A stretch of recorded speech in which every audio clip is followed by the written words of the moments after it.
سلام یا رسول اللہ، سلام یا حبیب اللہ، سلام یا نبی اللہ، سلام یا رسول اللہ۔ نحمدہ ونصلی ونسلم علی رسولہ الکریم، اما بعد، فاعوذ باللہ من الشیطان الرجیم، بسم اللہ الرحمن الرحیم۔ وَإِنْ كَانَ رَجُلٌ يُورَثُ كَلَالَةً أَوْ امْرَأَةٌ وَلَهُ أَخٌ أَوْ أُخْتٌ فَلِكُلِّ وَاحِدٍ مِّنْهُمَا السُّدُسُ۔ فرمایا پھر کہ اگر وہ شخص جس کی میراث کی تقسیم کی جانے والی ہے تو وہ وارث ہو کلالتاً اکیلا، وہ اکیلا ہی مرد ہو، یا امراتن یا وہ اکیلی عورت ہو، مرد اکیلا ہے یا عورت اکیلی ہے، والا ہو تو اس کے لیے آخن بھائی ہیں، اوختن یا بہن ہو، یا کوئی بھائی یا بہن ہے، تو فالکل واحد منہم السدس، تو پھر ہر ایک کے لیے ان میں سے چھٹا حصہ ہوگا۔ یعنی مرنے والا جو ہے وہ مرد ہے کلالہ، یعنی اکیلا مرد تھا، کوئی اولاد نہیں تھی،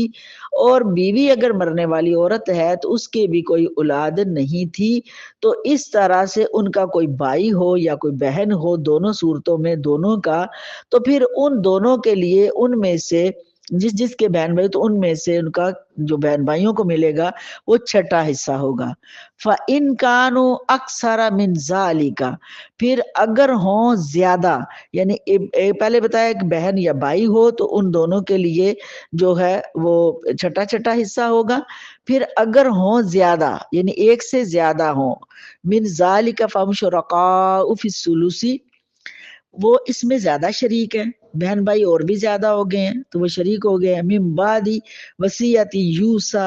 بہا او دین، تو پھر وہ سب شریک ہوں گے تیسرے حصے میں، وہ تیسرے حصہ یعنی 3 حصے بنا کر اس کے وصیت کے بعد اور قرض کے بعد، یہاں بھی وہی بات آ گئی کہ اس کو پھر 3 حصے زیادہ ہوں گے تو سب شریک ہوں گے تیسرے حصے میں، وہ تیسرا حصہ وہ جو تقسیم کر دیا جائے گا، 3 حصے بنائے جائیں گے، لیکن وہ کب؟ پہلے وصیت جو ہے وہ کی جائے گی اور قرضے کو دیکھا جائے گا، پہلے وصیت کو دیکھا جائے گا کہ اس نے کیا وصیت کی تھی، کس کو کتنا کچھ دینا تھا،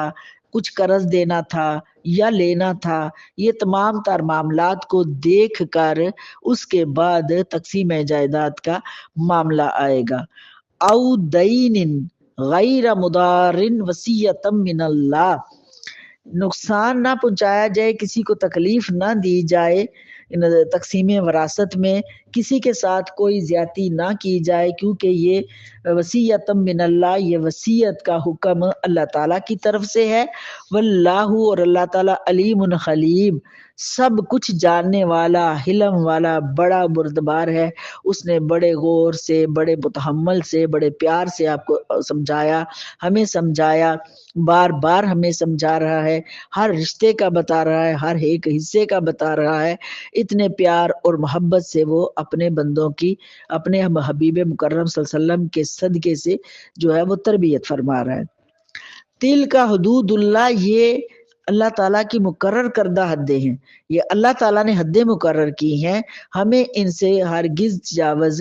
نہیں کرنا۔ وَمَن یُؤْتِ اللَّهَ وَرَسُولَهُ، فرمایا کہ جو کوئی ان حدود کی پیروی کرے گا،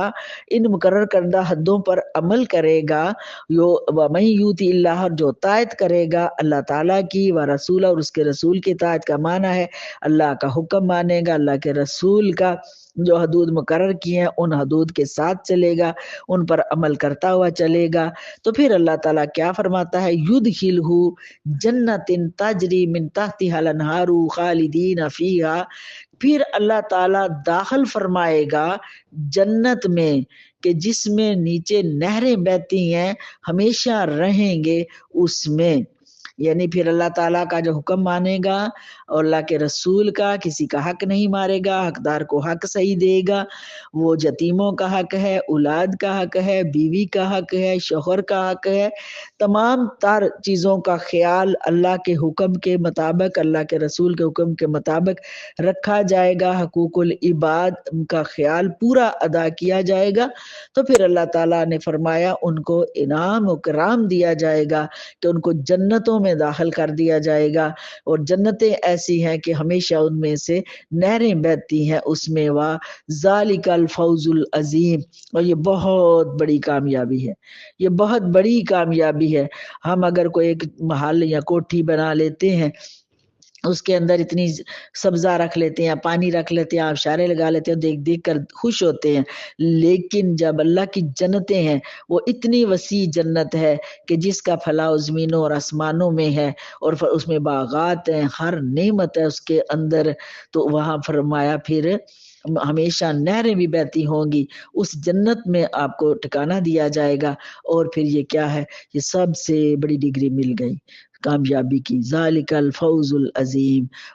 یہ بہت بڑی کامیابی ہے، بہت بڑی کامیابی ہے۔ وَمَن يَعْصِ اللَّهَ وَرَسُولَهُ وَيَتَعَدَّ، اور جو کوئی نافرمانی کرے گا، پھر ساتھ اللہ تعالیٰ نے تنبیہ بھی کر دی، حکم ارشاد فرما دیا، انعام کا بھی بتا دیا، سزا کا بھی بتا دیا۔ اگر تم عمل کرو گے، اللہ رسول کا حکم مانو گے، کیونکہ حکم اسی کا ہے، حکم مانو گے تو کامیابیاں پاؤ گے، کامیابی میں جنتیں پاؤ گے، جنتوں کے اندر تمہیں تمام تر کامیابیاں، نعمتیں، رحمتیں، سب کچھ مل جائے گا۔ لیکن اگر تم نے نافرمانی کی، کس کی؟ اللہ تعالیٰ کی۔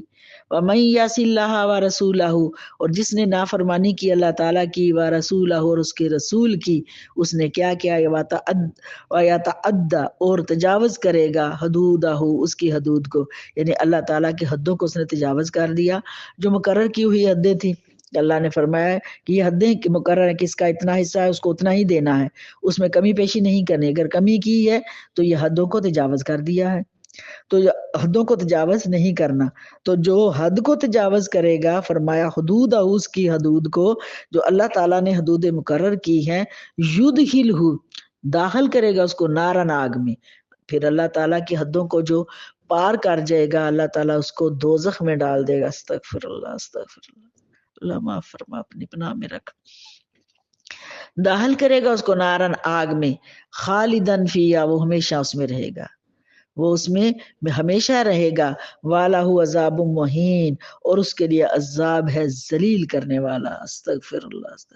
وہ ذلیل ہو گیا، وہ دوزخ میں ڈالا جائے گا۔ دوزخ کے بھی طبقے ہیں، وہاں کے مختلف جو ہے وہ کیٹیگری بتائی گئی ہے، پیچھے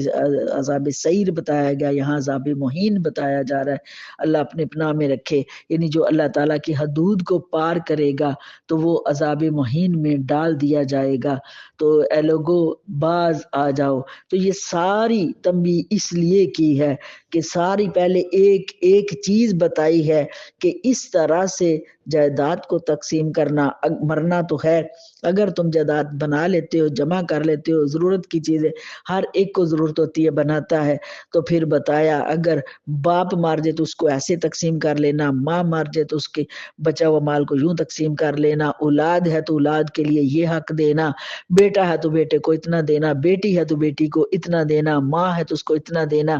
ایک ہے تو اس کے لیے یہ حق ہے، دو ہے تو اس کے لیے یہ حق ہے، اور جو اگر زیادہ ہے تو اس کے لیے یہ حق ہے۔ اور پھر فرمایا غریبوں کا خیال رکھنا، یتیموں کا خیال بھی رکھنا، مسکینوں کا خیال بھی رکھنا، یتیم کا مال نہ کھانا، سب کچھ۔ کوئی چیز ایسی ہے جو ہمیں اللہ تعالیٰ نے نہیں بتائی؟ اللہ نے ہمیں سب کچھ بتا دیا ہے، بس کمی ہے تو ہماری سوچ میں، ہمارے اعمال میں۔ اللہ تعالیٰ ہمیں صحیح معنوں میں عمل کرنے کی توفیق عطا فرمائے، اللہ ہمارے سینے کو روشن منور کرے، ایمان پر استقامت دے، اس قرآن کو سمجھنے کی، پڑھنے کی، عمل کرنے کی توفیق عطا فرمائے۔ وآخر دعوانا الحمدللہ رب العالمین۔